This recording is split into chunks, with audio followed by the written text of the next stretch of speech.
Friends ఆసుపత్రిలో Sonia Gandhi admit హుటాహుటిన రాహుల్ ప్రియాంక అబ్జర్వేషన్లో ఉన్నట్లుగైతే వార్తలు వస్తున్నాయి. అవి ఏంటనే విషయాలు మనం పూర్తిగా పాయింట్ టు పాయింట్ తెలుసుకుందాం.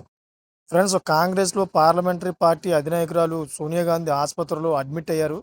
మంగళవారం రాత్రి దేశ రాజధానిలోని సర్ గంగారాం ఆసుపత్రిలో వైద్య పరీక్షల కోసం చేరారు.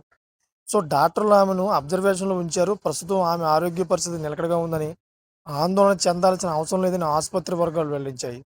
సో ఆమె అనారోగ్యానికి గల ఖచ్చితమైన కారణాలు వెల్లడి కాలేదు. సోనియా గాంధీ ఆసుపత్రిలో అడ్మిట్ అయినప్పుడు ఆమె వెంట లోక్సభలో ప్రతిపక్ష నేత రాహుల్ గాంధీ, అదేవిధంగా ఎంపీ ప్రియాంక గాంధీ ఆమె వెంట ఉన్నారు.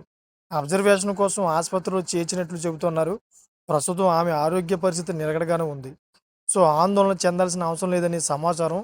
2 రోజులుగా కొంత అనారోగ్యంతో బాధపడుతున్నారని, రాత్రి ఆరోగ్యపరంగా తీవ్ర అసౌకర్యానికి గురికావడం, అదే సమయంలో దగ్గు ఎక్కువ రావడం వల్ల ఆసుపత్రిలో చేరినట్టు తెలుస్తోంది.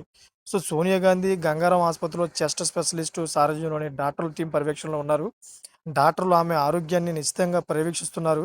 సాధారణ చెకప్ నిర్వహిస్తున్నారు. సోనియా గాంధీ మెడికల్ హిస్టరీ ప్రకారం ఆమె క్రానిక్ కాఫ్ అంటే తీవ్ర దగ్గుతో బాధపడుతున్నారు. ఈ సమస్యతో ఈ ఏడాది జనవరిలో కూడా ఆమె గంగారాం ఆసుపత్రిలో అడ్మిట్ అయిన విషయం తెలిసిందే.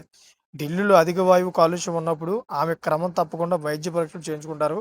ఆమె దీర్ఘకాలిక దగ్గు సమస్యతో బాధపడుతుండడం, ఢిల్లీ కాలుష్య స్థాయి పెరిగిన నేపథ్యంలో రొటీన్ హెల్త్ చెకప్ చేయించుకుంటున్నారని పార్టీ వర్గాలు చెబుతున్నాయి.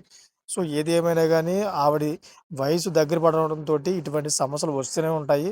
పరిస్థితి చెప్పలేము కూడా ఇప్పుడు ఎలా ఉంటున్నది. చూసే లేటెస్ట్ ఇన్ఫర్మేషన్ కోసం నా ఛానల్ సబ్స్క్రైబ్ చేసుకోండి. Thank for watching friends.